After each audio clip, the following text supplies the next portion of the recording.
Bom dia, tudo bem? A mensagem que Deus colocou para mim hoje, ela diz assim: uma oração feita com sinceridade vale mais do que 1000 dias de religiosidade. Senhor, tende misericórdia de nós. Perdoa, Pai, todos os nossos pecados. Livra-nos de todo mal. Nos afasta de tudo aquilo que não vem de Ti. Nós agradecemos, Senhor, por mais esse dia, pelo alimento, pela palavra, pela presença. Aceita, Senhor, essa nossa oração, esse nosso louvor, pois nós Te amamos, bendizemos, adoramos. Somente Tu é o nosso Deus e em Ti confiamos.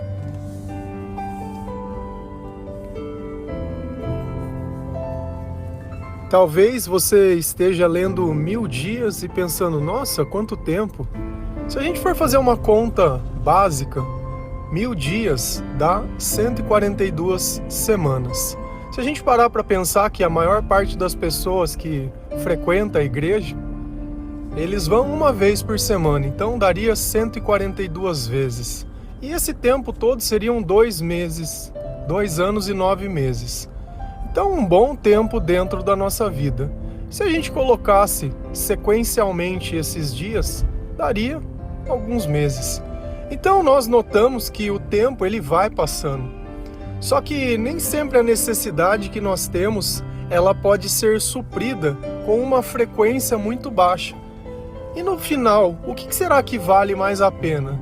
Se eu tivesse passado 1000 dias lendo a Bíblia todos os dias, ou 1000 dias indo uma vez por semana na igreja?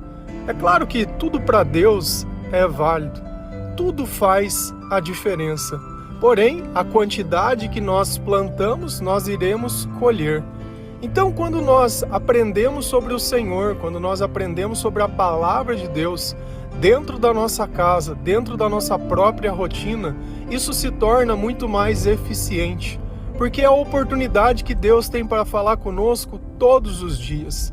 Todos os dias da minha vida, Jesus visita a minha casa. Ele escuta os meus louvores, Ele conversa comigo dentro do meu coração, Ele ouve as minhas orações. E como eu sei disso? Porque eu sinto paz, eu sinto amor, eu sinto esperança, eu sinto alegria, eu sinto vontade de falar dEle, eu sinto vontade de exaltá-lo.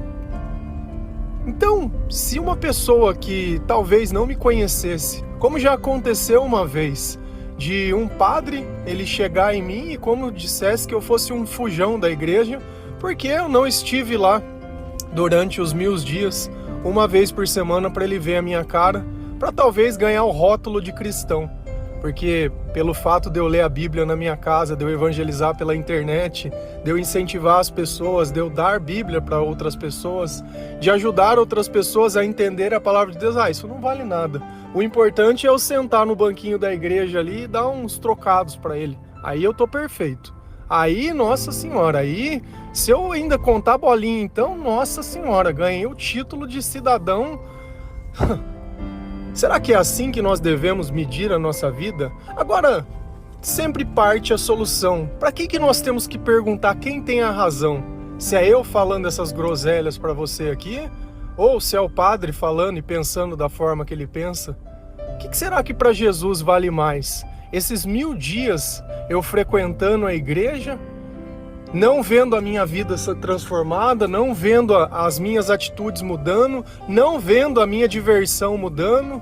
Muito pelo contrário, é joelhinho no chão e cervejinha para dentro. É uma coisa aqui, fofoca ali. Então assim, é um evangelho que infelizmente não muda a vida de ninguém. E eu não estou dizendo que não existam pessoas que possam ir lá e ter as suas vidas transformadas, mas eu estou dizendo que é muito pouco. É muito pouco. E aí eu vou pegar um exemplo que tem na palavra de Deus entre uma pessoa que frequenta a igreja e cumpre a religiosidade. A religiosidade, onde todo mundo poderia olhar e falar, não, esse cara aí, eu já vi ele praticando as coisas que a igreja ensina. Só os ritos da igreja. Eu não vi o amor, eu não vi a mudança de comportamento, eu não vi nada. E nós vamos entender o que Deus ele leva em consideração. se é a religiosidade ou se é a sinceridade. Se você frequenta tanto tempo a igreja, você mesmo já deveria conversar com Jesus diretamente. Por que você precisa ainda de intercessores? Por que para tua fé parecer que ela precisa de completa, você precisa colocar um homem acima de você como se ele fosse o teu diretor espiritual? Será que Jesus não tem nada para revelar para você? Será que se você lesse a palavra de Deus, o Espírito Santo não ia te dizer nada? Será que essa foi a forma que Jesus pensou? Porque eu pensava que ele era o nosso intercessor. Se a gente vai lá em Lucas 18, versículo 10 a 12, a palavra do Senhor ela diz assim: 2 homens foram ao templo para orar. Um era fariseu e o outro cobrador de impostos. O fariseu ficou de pé e orou sozinho, assim: Ó Deus, eu te agradeço, porque não sou avarento, nem desonesto, nem imoral, como as outras pessoas. Agradeço-te também, porque não sou como este cobrador de impostos. Jejuo 2 vezes por semana e te dou a 10ª parte de tudo o que eu ganho. Quem disse essas palavras? Jesus. E Jesus ele está fazendo uma parábola. Então ele está dando um discernimento, ele está fazendo uma comparação para que nós possamos enxergar através de coisas que acontecem o que Deus pensa e como ele leva em consideração essas coisas. Então, no exemplo que ele citou, ele colocou 2 pessoas exatamente no mesmo lugar. E que lugar que era esse? No templo de Deus. Essas 2 pessoas, elas estavam ali para orar. E o primeiro deles era um fariseu. O que é fariseu? Você pode rotular como qualquer denominação cristã. É um católico, é um evangélico, é um adventista, é o que lá, qualquer coisa. Porque eles eram aqueles que observavam as leis de Deus do Antigo Testamento. Então os fariseus, eles estavam lá no templo, eles estavam lá orando, eles estavam lá representando Deus. Eles estavam lá. Esse é o ponto, eles estavam lá, eles frequentavam a igreja, eles conheciam a palavra de Deus, eles sabiam o que Deus queria, eles conheciam tudo. Só tinha um problema, eles só conheciam aquilo. Passou daquilo, eles não saberiam fazer, e o pior, eles não faziam aquilo por amor ao Senhor. É como se eu ajudasse alguém, não pelo fato da ajuda, mas para mostrar que eu sou uma pessoa melhor.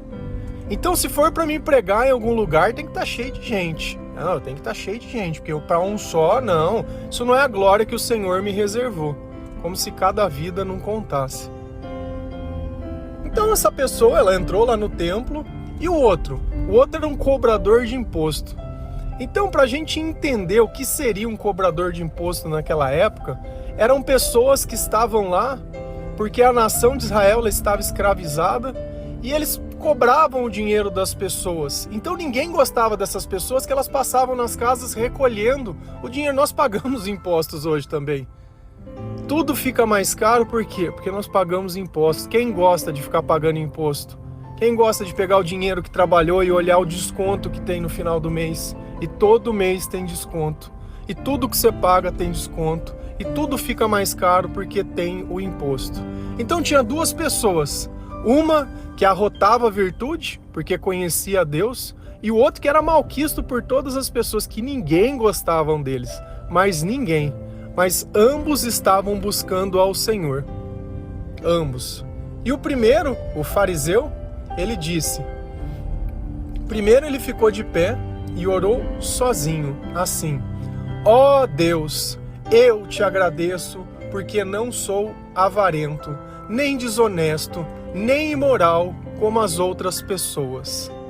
Então ele já começou julgando todo mundo que estava lá e se sentia melhor do que os outros.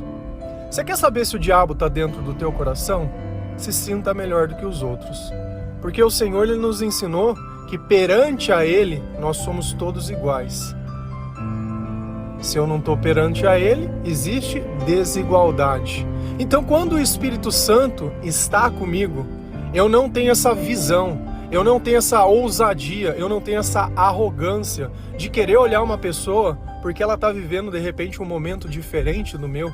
E quantas vezes nós já não vivemos esses momentos onde a nossa vida não valeu nada, que nós estivemos mediante aos nossos erros no chão.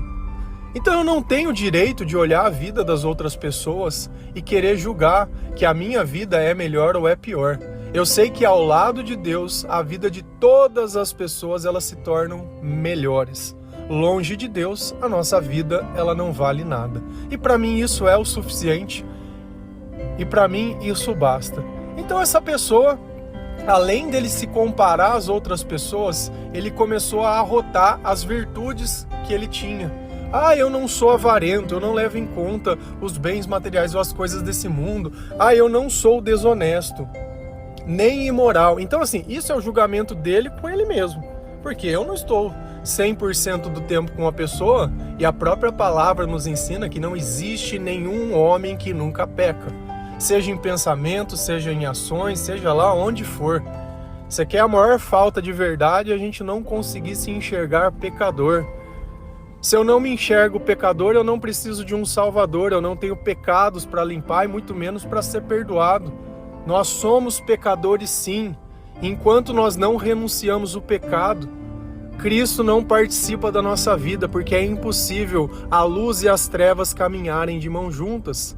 O salário do pecado é a morte, mas o arrependimento nos leva à vida eterna. E não adianta, não existe outro evangelho. Quem pregar qualquer coisa diferente disso, você esquece. Por isso a importância de conhecer a palavra de Deus. Então esse ser humano que estava lá arrotando virtude, continuou falando: agradeço-te também, porque não sou como este cobrador de imposto. E aí ele foi comparar a rotina espiritual, a religiosidade dele. Jejuo 2 vezes por semana e dou a 10ª parte de tudo que eu ganho. Como se a minha salvação dependesse disso, e não de Jesus e nem da misericórdia de Deus. Então se eu pago o dízimo, então se eu jejuo e não faço as coisas que os outros fazem e julgo as pessoas que não são como eu, tá tudo certo. Deus deve se alegrar com isso, né? Não deve? Deve ficar feliz. Uma coisa é eu exortar através da palavra de Deus que a idolatria é pecado. Eu não estou julgando as pessoas, eu estou julgando o comportamento ao qual tentam imputar sobre Deus algo que não é de Deus, é diferente. Eu não estou aqui falando, olha, eu sou melhor do que vocês, porque eu acordo e leio a Bíblia, ou porque isso. Eu sempre falo a mesma coisa, isso nem deve ser levado em consideração, isso não importa. O importante é a transformação que Jesus fez na nossa vida e através dessa transformação outras pessoas possam se transformar. Nós não estamos aqui para semear desigualdade, nós estamos aqui para ajudar a caminhar no meio da escuridão, como um dia nos ajudaram. Então esse é o nosso papel, isso é amar, isso é viver o Evangelho nos dias de hoje. É você poder ajudar outras pessoas a encontrarem o seu propósito e a servirem o Senhor de todo o seu coração. E Jesus continuou dizendo, se a gente vai lá em Lucas 18, versículo 13 e 14, a palavra diz assim: mas o cobrador de imposto ficou de longe e nem levantava o rosto para o céu, batia no peito e dizia: ó Deus, tem pena de mim, pois sou pecador.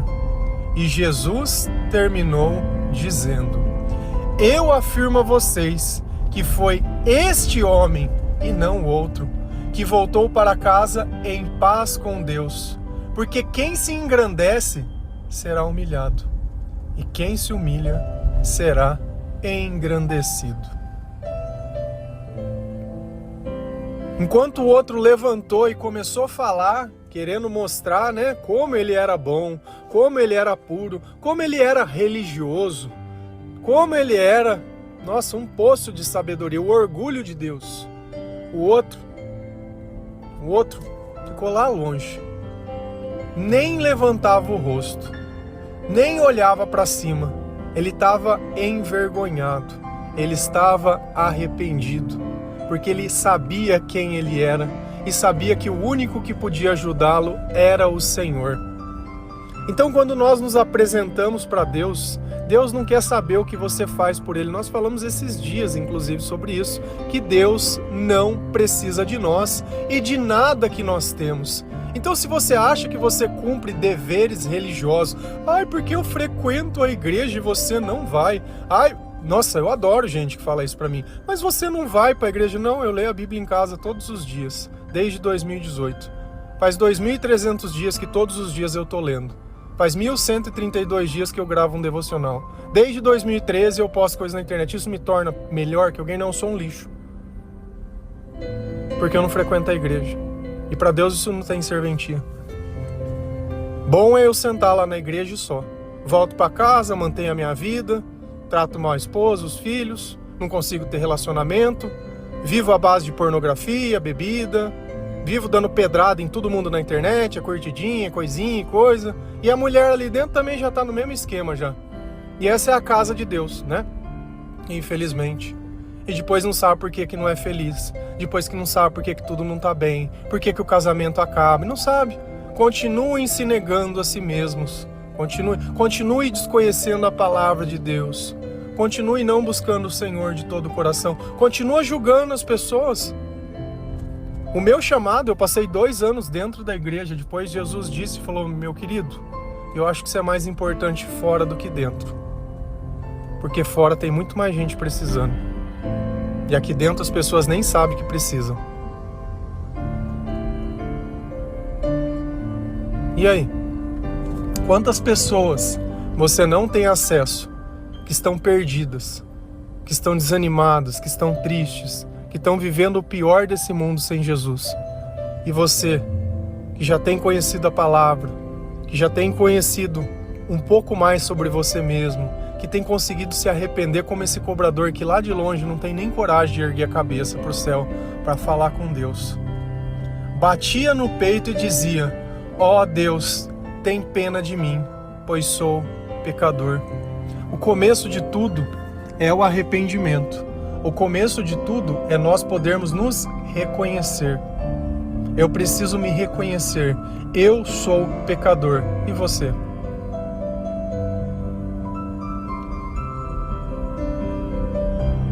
Sem isso é impossível. Sem isso é impossível. E ele sabia o tamanho do pecado dele. Ele sabia a necessidade que ele tinha de Deus. E ele sabia que somente a misericórdia de Deus poderia ajudar ele a ter alguma coisa.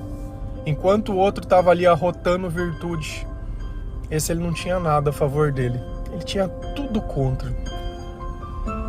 E é quando nós temos tudo contra que Deus ouve a nossa oração, que Deus mostra o quanto Ele nos ama, o quanto a misericórdia dele nos alcança. E Jesus terminou dizendo, se fosse nós, nesse lugar, olhando uma prostituta, olhando, um homossexual dentro de uma igreja, olhando uma pessoa que nós sabemos que o pecado está evidente, dentro de uma igreja entrando, tem 2 pessoas, um cristão, um evangélico, um católico, seja lá o que for, orando em línguas, batendo no peito, isso e aquilo, e apontando e falando, e fazendo acontecer, e não sei o quê, e o outro lá, arrependido. Só que nós temos que entender uma coisa, arrependimento é mudança de vida. Esse cobrador, ele não entrou dentro daquele lugar para não se arrepender e mudar de vida. Ele entrou lá porque ele não aguentava mais ser quem ele era. Então, quando nós reconhecemos quem nós somos, o Senhor, ele pode transformar a nossa vida. E aí vem a pergunta, qual dos 2 será que Deus ouviu a oração? E às vezes você acha que Deus não ouve a tua oração. Será que não está faltando sinceridade no teu coração? Será que talvez não esteja faltando um pouquinho mais de humildade, de reconhecimento, de parar de colocar a culpa nas outras pessoas? Eu afirmo a vocês que foi este homem e não o outro que voltou para casa em paz com Deus. Nossa, mas Deus ouviu a oração daquele que nem era da igreja? Ah, não acredito. Eu não, eu jejuo, eu dizimo, eu ajudo, eu sirvo, eu sou da célula, eu sou da congregação, eu sou de Cristo. Não participo de nada dessas coisas não, eu sou de Cristo. Eu sou de Cristo. Eu sou de Cristo. Eu sou servo do Senhor. Como que pode isso? Como que Jesus tem coragem de dizer isso? Que ele escuta as pessoas que oram com sinceridade e que ele não levou em conta a religiosidade da outra pessoa. Cuidado com a religiosidade. Cuidado por você fazer as coisas porque os outros fazem. Cuidado por você continuar repetindo coisas que Deus condena. Principalmente orações repetitivas. Pega a Bíblia. Rapidinho. Eu queria que você lesse um único livro, o de Mateus. Não precisa ler mais nenhum. Mateus ele vai apontar tudo que é certo e tudo que é errado. Você já vai conseguir reconhecer ali no começo o que é certo e o que é errado, o que é religiosidade e o que Jesus espera, o que é o certo e o que é o errado, como a igreja fala e o que ele leva em consideração, porque eu tenho certeza que você não imaginava que era assim. Eu adoro essa passagem, porque eu me vejo nesse cobrador de impostos todos os dias, uma pessoa que precisa da misericórdia de Deus. Se nós oramos todos os dias é porque nós temos motivos para nos arrepender todos os dias. E se algo nós temos para alegrar é quando o Senhor está conosco. Porque sem Deus nós não fazemos nada de bom e temos plena convicção sobre isso. Porque quem se engrandece será humilhado e quem se humilha será engrandecido. Deus sabe o que você faz, você não precisa ficar se comparando, nem dizendo, nem nada. Às vezes eu cito as coisas aqui para fins didáticos, mas eu jamais chegaria numa pessoa para evangelizar, para falar e ficaria falando disso. Porque aqui eu acho que é um lugar que nós temos para poder conversar. É um lugar onde nós podemos nos abrir, onde nós podemos nos rasgar, onde nós podemos dar o nosso testemunho, nós podemos ouvir Jesus falando, mostrando o nosso pecado, mostrando os nossos erros e ensinando como fazer certo, nos ensinando a ser pessoas melhores. Se hoje tem alguma coisa na minha vida que eu possa me orgulhar ou me alegrar, é graças a Deus. Se hoje existe alguma coisa que eu consigo fazer, é graças a Deus. Porque antes eu não conseguia fazer nada. Nada. E eu não tenho vergonha de falar disso. Eu não tenho vergonha de usar o meu testemunho, de falar que eu tive depressão, que eu tive vontade de me matar, que eu vivia em excessos, que eu não sabia o valor da família.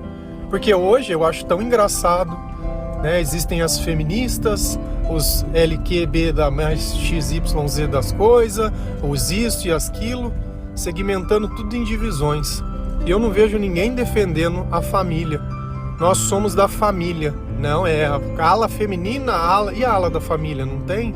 A ala que defende o país, não tem? A ala que defende a nossa casa, não tem? O nosso Senhor, não tem? É sempre defendendo metades, nunca inteiros?